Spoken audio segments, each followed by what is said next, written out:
नमस्कार दोस्तों, मैं मोहित भार्गव आपका स्वागत करता हूं अपने YouTube चैनल में। तो आज हम बात करने वाले हैं जो दलबदलू नेता होते हैं कि एक पार्टी से दूसरी पार्टी में चले गए, दूसरी पार्टी से तीसरी पार्टी में चले गए, तीसरी पार्टी से चौथी पार्टी में चले गए और सब में चुनाव भी लड़ लिया और जीत भी गए।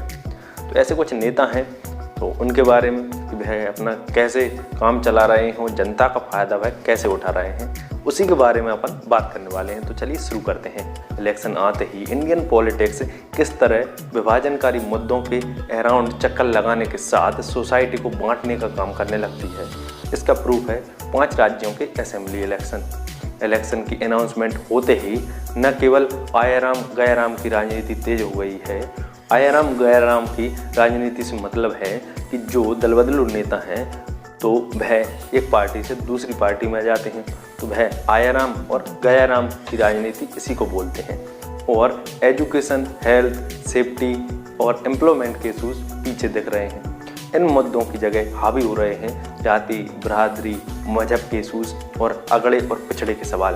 स्वामी प्रसाद मौर्य, इमरान मसूद, हरक सिंह रावत जैसे लोग जब इधर उधर होंगे तब ऐसे मसले और अधिक सरफेस पर आएंगे। इसी के साथ तेज होगी जाति, बरादरी, मजहब के नाम पर गोलबंदी।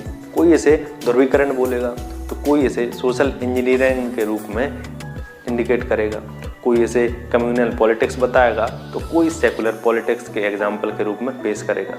एक समय था देश में जब जाति तोड़ो अभियान चलते थे और जाति विहीन या बिना जाति के समाज बनाने की बातें होती थी, लेकिन अब जाति मजहब के आधार पर वोट बैंक बनाने के एफर्ट ही नहीं किए जाते हैं, बल्कि जाति संप्रदाय के बेस पर पॉलिटिकल पार्टी ही बना ली जाती हैं। कई ऐसे पार्टी भी उभर आए हैं जो जाति ही नहीं स्पेशल उपजाति की राजनीति कर रहे हैं। जाति समुदायों को बांटने वाली पॉलिटिक्स ने पहले महापुरुषों को बांटा, अब वे रंगों का भी बंटवारा करने में जुट गए।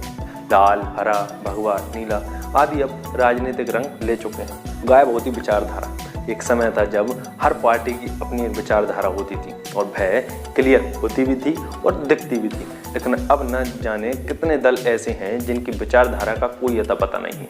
इसके चलते दलबदलू नेताओं को बहुत आसानी हो गई है, वे बिना किसी शर्म या हेजिटेशन के एक आइडियोलॉजी त्याग कर दूसरी को अपना लेते हैं, ठीक वैसे ही जैसे वह अपना कुर्ता पाजामा बदलते हैं। तमाम नेता ऐसे हैं जो अपने राज्य के करीब करीब सभी दलों में वक्त गुजार चुके हैं। कुछ तो हर दल से चुनाव भी लड़ चुके हैं और जीत भी चुके हैं।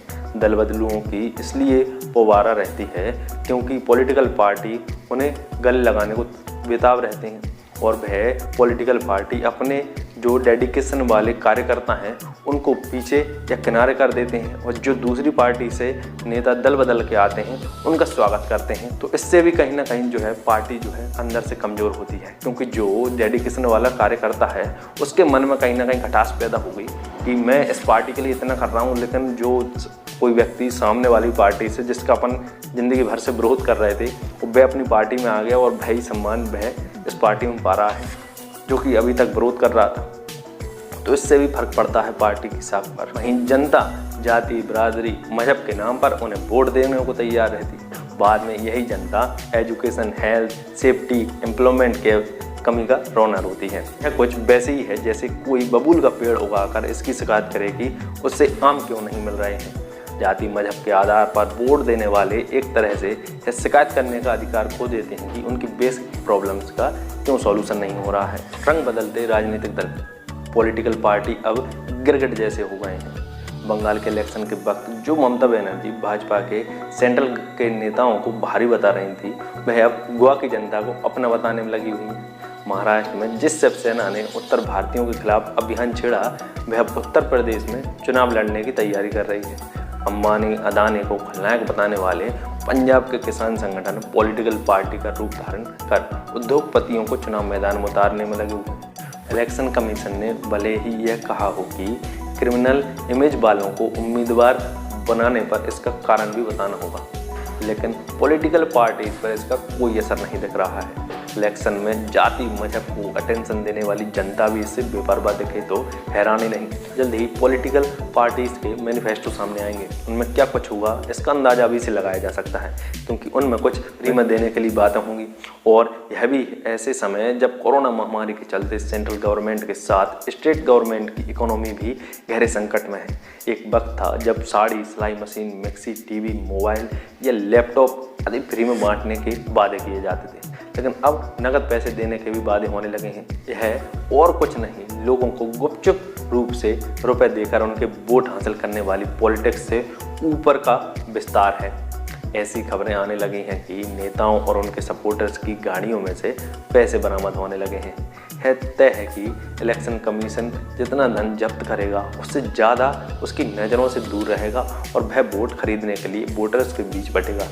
आने वाले दिनों में वे लोग भी सिर उठा लें तो हैरानी नहीं, जिन्होंने इस प्रोपेगेंडा को बिजनेस बना लिया है कि ईवीएम के जरिए फ्रॉड होता है।